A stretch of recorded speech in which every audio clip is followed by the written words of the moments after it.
ठरलं तर मग मालिकेच्या आजच्या भागात आपण पाहणार आहोत सायली नशेमध्ये पूर्ण रोडवरून नाचत पळत असते. अर्जुनही तिच्या मागे पळत असतो.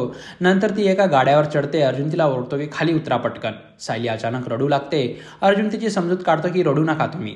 तरी सायली मोठमोठ्याने रडू लागते. तिचा आवाज ऐकून रस्त्याचे दोन माणसं अर्जुनकडे येतात आणि विचारतात की काय रे, का छेडतोय तिला. अर्जुन त्यांना समजावतो की नाही, मी छेडत नाहीये. त्यातला एक जण अर्जुनची कॉलर पकडतो आणि म्हणतो की अशा लोकांना प्रेमाची भाषा नाही कळत, ही भाषा कळते. छेडतोय का तिला. अर्जुन सायलीला विचारतो की तुम्ही सांगा ना यांना मी कोण आहे. सायली उलट जास्तच रडू लागते. सायली सांगते की मी काय सांगू सर, तुम्ही मला का त्रास देत आहात ते. अर्जुन त्या माणसांना सांगतो की मी हिचा नवरा आहे. ते ऐकून दोघंजण अर्जुनला मारणार इतक्यात अर्जुन सांगतो की मी तुम्हाला फोटो दाखवतो. अर्जुन मोबाईलमधला फोटो त्यांना दाखवतो. त्यातला एक जण तो फोटो बघतो आणि दुसऱ्याला सुद्धा दाखवतो. दुसरा माणूस म्हणतो की ही काहीतरी वेगळंच लफड आहे.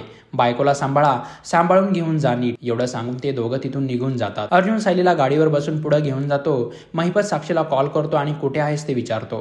ती सांगते असं काय करताय, चैतन्याकडे आहे मी, मला खूप बोर झालं इथे. अर्जुनने तुमचा अपमान केलाय ते इतक्या सहज कसं विसरेन मी. चैतन्याच्या खांद्यावर बंदूक ठेवली मी. आता एक गोळी झाडली ना थेट अर्जुनच्या हृदयात.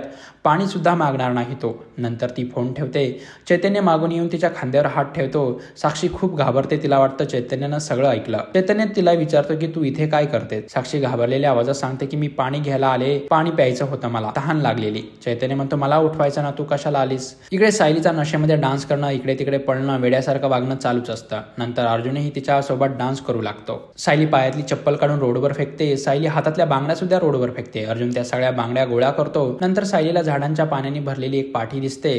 ती त्यातली पाने वर उधळून परत नाचू लागते. नंतर दोघंही चंद्राकडे बघत असतात. सायली रोडच्या मध्येच बसते आणि चंद्राकडे बघू लागते. सायली म्हणते मला चंद्र, सूर्य, तारे खूप आवडतात सर. अर्जुन सायलीकडे बघून म्हणतो मलाही हा पांढरा सूर्य खूप आवडतो. सायली दारूच्या नशेत आकाशाकडे बोट दाखवून म्हणते आकाश खाली ये आकाश. नंतर सायलीला रोडच्या बाजूला एक सायकल दिसते. ती त्याला अश्व म्हणते. ती त्या सायकलवर बसते आणि त्याला अश्व म्हणते. अर्जुन तिला सांगतो की हा अश्व नाहीये, ही सायकल आहे. अर्जुन तिला सांगतो की तुम्ही खूप दमला आहात ना, तुम्हाला झोप आली असेल, चला आपण घरी जाऊयात. सायली हट्ट करते की नाही, मला अजून थोडं फिरायचं आहे. सायली आणि अर्जुन सायकल चालवत एका ठिकाणी येतात. सायली म्हणते मला ते थंड पाहिजे. अर्जुन म्हणतो आईस्क्रीम का. तुम्ही आता अजून मराठी शब्द वापरू नका, नाहीतर मी इथेच थंड पडेल. मी तुमच्यासाठी आईस्क्रीम घेऊन येतो, तुम्ही इथेच थांबा. अर्जुन आईस्क्रीम आणायला जातो. सायली तिथल्या एका माणसाकडे जाते आणि त्याच्या खांद्यावर हात ठेवून बोलते की काय रे, एवढ्या रात्री इथे काय करतोयस, तुझ्या आईला माहिती आहे का हे, आणि एकटा एकटा काय खातोयस, थोडे मला पण दे. सायली त्याच्या हातातला आईस्क्रीम काढून घेते. अर्जुन पटकन तिथे जातो आणि सायलीला त्या माणसाला आईस्क्रीम परत करायला सांगतो. यावर सायली म्हणते आईस्क्रीम यांचं नाहीये, माझं आहे. ते आईला न सांगता इथे आले आहेत, मग त्यांना आईस्क्रीम कसं खायला देणार. अर्जुन तिला सांगतो की त्यांचं आईस्क्रीम त्यांना परत दे. सायली म्हणते ओरडायचं नाही, देते मी.